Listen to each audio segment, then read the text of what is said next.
Next आपके पास है the function s n of u. The function s n of u के बारे में थोड़ा सा ओवरव्यू देखोगे आप, सी एन ऑफ यू के बारे में देखोगे और डी एन ऑफ यू के बारे में देखोगे आज। अब the function s n of u की आपके पास डेफिनेशन है, इसके अंदर भी जस्ट फॉर्मूलाज हैं। The Y of equation is called Jacobian elliptic function के कोई भी वाई फंक्शन आपके पास इसमें जैकोबियन एलिप्टिक फंक्शन कब कहलाएगा, डिफाइन कैसे अगर वो किया जाए कि एस एन ऑफ यू कैसे डिफाइन किया जाए, equal to theta 3 over theta 2 into theta 1, theta 3 की पावर -2 इंटू यू, थीटा 3 की power -2 into u over theta 4। ये इसका फॉर्मूला है इन फॉर्म ऑफ यू।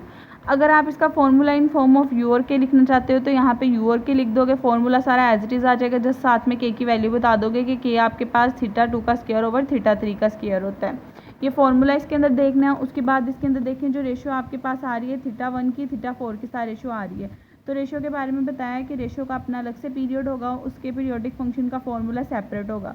तो यही बात बताइए जो रेशियो आपके पास थीटा 1 की थीटा 4 के साथ है वो हैज़ द पीरियड, उसका पहला पीरियड होगा pi into sigma in Z and periodicity factor -1 for any increase of pi in the argument जी।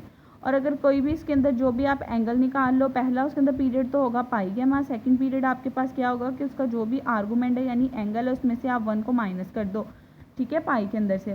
तो इन दी आर्गूमेंट ऑफ जी, ये दोनों उसके पीरियोडिक फंक्शन के रिस्पेक्ट से बात है, ये आपका एमसीक्यूज के रिस्पेक्ट से टॉपिक है या फॉर्मूलाज के रिस्पेक्ट से। उसके बाद है therefore as a function of u, u का फंक्शन उन्होंने कहा ये आपके पास इसके पीरियड दो हैं, एक पाई गैमा है और दूसरा आपके पास -1 फॉर एन इंक्रीज ऑफ पाई है। डेट्स वाई जो फैक्टर है यहाँ पे ये वाला आपका पूरे का पूरा यूज़ किया गया है, ठीक है। अब उन्होंने पहले जो पीरियड बताया था वो थीटा 1 ओवर थीटा 4 जी के रिस्पेक्ट से बताया था। अगर उन्होंने कहा इस पूरी की पूरी टर्म की बात करें, इसके पीरियड्स आपके पास क्या होंगे 2 पाई थीटा 3 का cube square and pi sigma theta 3 का स्क्वायर। अब इसके पीरियड्स आपको बता दिए गए हैं, ठीक है।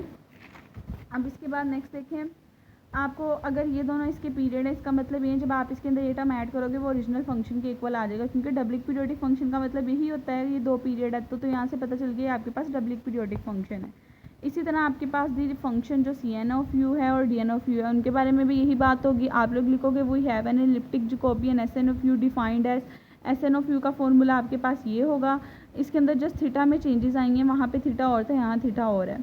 उसके बाद सी एन ऑफ यू का भी इसके रिस्पेक्ट से यही फॉर्मूला होगा और डी एन ऑफ यू का भी यही फॉर्मूला होगा। आपने सी एन ऑफ यू का पीछे formula s n of u का पढ़ा था, सी एन ऑफ यू और डी एन ऑफ यू का ये फॉर्मूला है। तीनों में चेंजेस आनी है जो इसलिए मैंने इसको इकट्ठे लिखा है। होल फॉर्मूला सेम है, बस देखिए यहाँ पे 3-1 के रिस्पेक्ट से, फिर 4-2 के रिस्पेक्ट से, फिर 4-3 के रिस्पेक्ट से है और नीचे यहाँ 3-4 आ जाता है। ये फॉर्मूला आपने याद कर लेना। उसके बाद उन्होंने अब सी एन के रिस्पेक्ट से पीरियड बता दिया कि अगर वो इलिप्टिक फंक्शन है उसका भी ऑर्डर आपके पास दो हैं, क्योंकि डबलिक पीरियोडिक फंक्शन होंगे। इलिप्टिक का मतलब यही होता है कि उसके डबल पीरियड एग्जिस्ट करते हैं।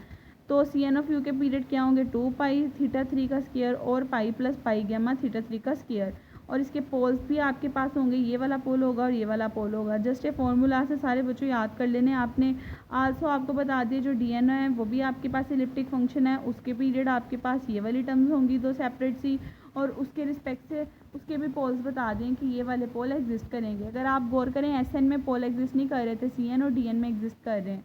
अब इसके अंदर दो पैरामीट्रिक यूज़ होने थे के और के इनवर्स, इसलिए के का फॉर्मूला भी लिख के बता दिया, के डैश का फॉर्मूला भी लिख के बता दिया। आपके पास बेसिकली जो सी एन ऑफ यू और डी एन ऑफ यू होता है इन दोनों में आपका मोस्टली काम सेम होता है।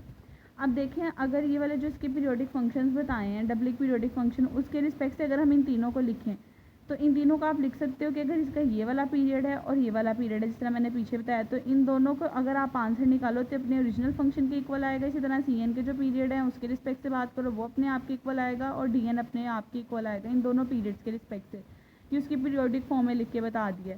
उसके बाद हमने पीछे भी पढ़ा था कि ये हमारे पास ऑड फंक्शन है तो ऑड माइनस साइन को बाहर निकाल देता है, इवन फंक्शन है ये दोनों नेगेटिव साइन को एब्जॉर्ब कर लेंगे।